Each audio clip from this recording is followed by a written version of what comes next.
Bismillahirrahmanirrahim. Assalamualaikum sahabat kabar Islam. Kembali lagi bersama channel kesayangan kita semua. Kali ini, kabar Islam akan membahas kisah orang terakhir yang keluar dari dalam neraka. Sebelum kita bahas bersama, saya meminta kepada teman-teman semua dukung channel ini dengan cara like, share, komen, dan subscribe channel kabar Islam agar terus dapat memberikan informasi yang bermanfaat untuk kita semua.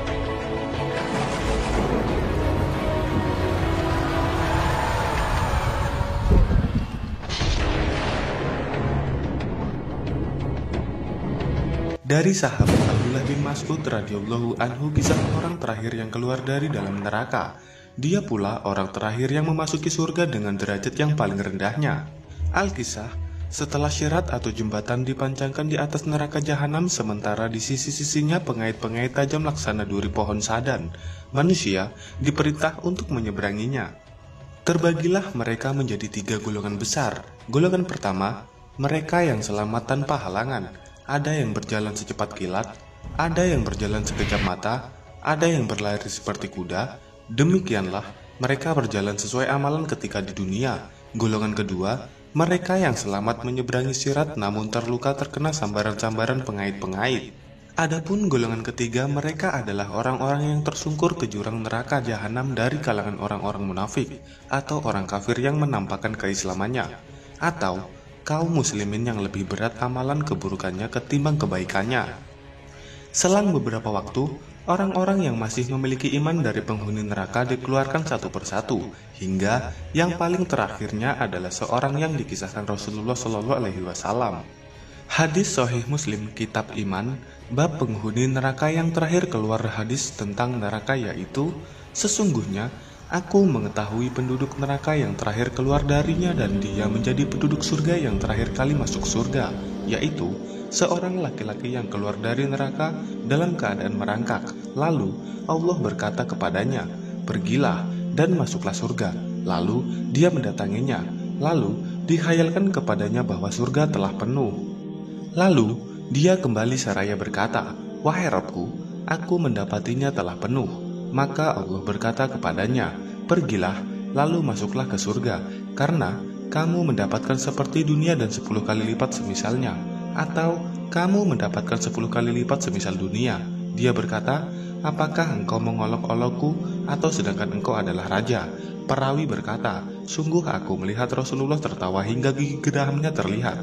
Perawi melanjutkan, dan dikatakan bahwa dia adalah penduduk surga yang paling rendah kedudukannya. Hadis riwayat Muslim. Rasulullah SAW melanjutkan sabdanya, kemudian orang tersebut ditunjukkan pada sebuah pohon lalu dia berkata, "Wahai Rabbku, dekatkan aku dengan pohon ini agar aku bisa berteduh dan meminum airnya."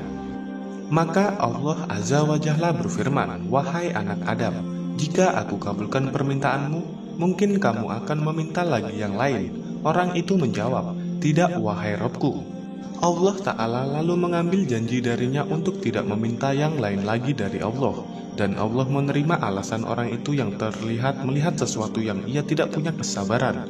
Kemudian Allah mendekatkannya ke pohon tersebut sehingga ia berteduh dan meminum airnya. Tinggallah orang ini di bawah pohon pertama sekehendak Allah Ta'ala. Kemudian orang itu ditunjukkan pohon lain yang lebih bagus dari pohon yang pertama.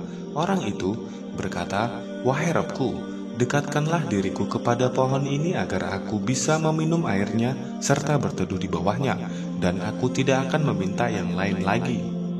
Maka Allah berfirman, "Wahai anak Adam, bukankah engkau telah berjanji tidak akan meminta yang lain? Jika aku dekatkan dirimu ke pohon itu, mungkin kamu akan meminta lagi yang lain." Kembali Allah Ta'ala menerima alasan orang itu karena dia mengetahui ketidaksabarannya. Allah pun dekatkan orang tersebut kepada pohon kedua. Kemudian ia berteduh dan meminum airnya. Kemudian orang itu ditunjukkan pada sebuah pohon di pintu surga yang lebih bagus dari 2 pohon sebelumnya.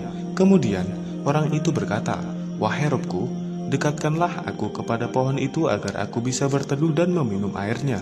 Aku tidak akan meminta yang lain lagi kepadamu." Kemudian Allah berfirman, "Hai manusia, tidakkah kamu telah berjanji kepadaku untuk tidak meminta yang lain lagi dariku?"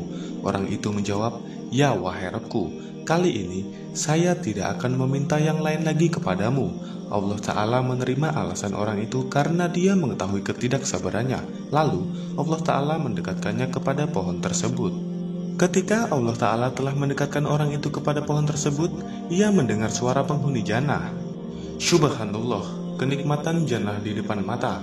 Suara penduduk jannah yang penuh kebahagiaan terdengar di telinga pemuda ini, hingga ia pun tidak sabar untuk berkata kepada Rabb-nya, sebagaimana Rasulullah kisahkan, "Wahai Rabbku, masukkanlah aku ke dalam jannah." Allah berfirman, "Hai anak Adam, mengapa kamu mengingkari janjimu padaku? Ridhokah kamu jika aku memberimu dunia ditambah dengan yang semisalnya?" Seakan tak percaya orang itu menjawab, "Wahai Rabbku, apakah engkau mengolok-olok aku sedangkan engkau adalah Rabbal Alamin?" Kemudian Ibnu Mas'ud tertawa, lalu berkata, "Tidakkah kalian bertanya tentang apa yang membuatku tertawa?" Mereka menjawab, "Mengapa kamu tertawa?" Ibnu Mas'ud menjawab, "Demikianlah Rasulullah Shallallahu Alaihi Wasallam tertawa." Para sahabat bertanya, "Apa yang membuat engkau tertawa, wahai Rasulullah?" Beliau menjawab, "Karena tertawanya penguasa alam semesta ketika orang tersebut mengatakan kepada Allah, 'Apakah engkau menertawakan saya sedangkan engkau adalah penguasa alam semesta?' Allah berfirman, 'Sesungguhnya aku tidak menertawakanmu, tetapi aku maha kuasa atas apa yang aku kehendaki." Hadis riwayat Muslim. Itulah penjelasan mengenai kisah orang terakhir yang keluar dari dalam neraka yang dapat kabar Islam sajikan. Semoga dapat memberikan informasi dan juga bermanfaat bagi kita semua. Terima kasih dan sampai bertemu di video berikutnya. Wassalamualaikum warahmatullahi wabarakatuh.